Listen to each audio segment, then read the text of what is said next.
a writer, lecturer, humorist, entrepreneur, and speaker. These are all words that describe Mark Twain. Before we talk about his successes that give him these titles, let's dive into his background.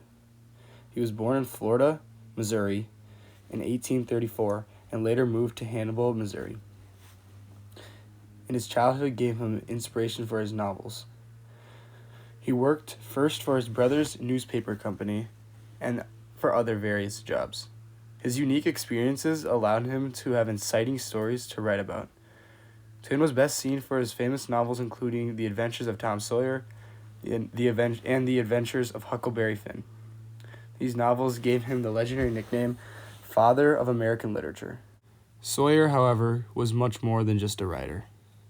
He remarks frequently about his time as a steamboat captain and how he was a mediocre miner in Nevada.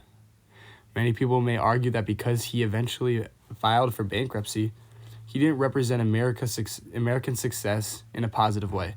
Rather, he greatly influenced America through his influential writings and stories of his life. Twain often used his writings to illustrate social problems occurring in the U.S. Most occur in the novels Adventures of Huckleberry Finn and Tom Sawyer. These novels show the ongoing issue of hypocrisy, racism, and morality.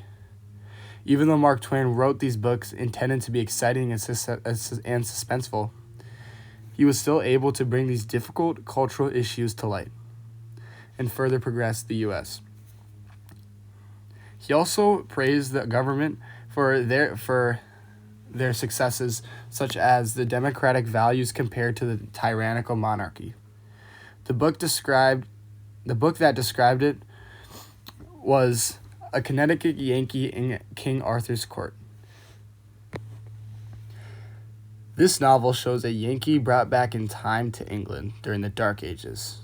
The book celebrates the democratic republic greatly and shows the imperfections of the monarchy.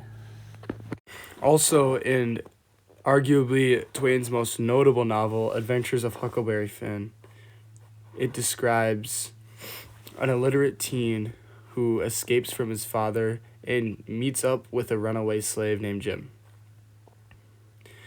This story takes place in the pre-Civil War South, and Huck Finn immediately starts to figure out what's right and wrong in the South. At the time, it was right to turn in a runaway slave instead of helping them escape. In Twain's tone and style of writing, it easily shows on what his stance was for slavery. He was 100% an abolitionist, and he successfully depicts his negativity towards slavery in his novels Adventures of Huckleberry Finn and Adventures of Tom Sawyer. He does, though, do this secretly with leading the story out with being a fun, humorous book while squeezing in these hard topics to deal with. Twain could only get his point across by being one of the best writers of his time. He did this by using humor to grab the reader's attention. This at the time was almost unheard of. His unique style of writing was a major reason for his popularity. Another effect of his writing was shaping a new generation of literature. More and more people over time used a similar, if not the same style of tone, that of Mark Twain. To conclude, Mark Twain was a major influence on the U.S. socially and through literature. He was the king of American literature, and he more than deserves a spot in the Hall of Fame. He settled social disputes in his writings while not taking away from the stories themselves. He went through adversities and hardships throughout his life, but for him it was a good thing. He used his history to write legendary pieces of literature, and he did this, of course, with his own witty, fun style of writing. He made advancements for slavery and for modern literature as a whole, and he's more than deserving of a Hall of Fame spot.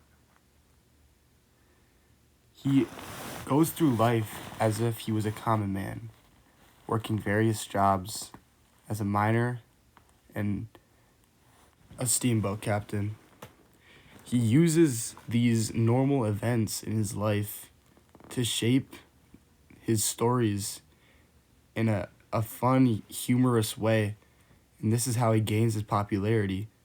He shows other people that live in the U.S. and outside that you can be a common man and create a very good living for yourself.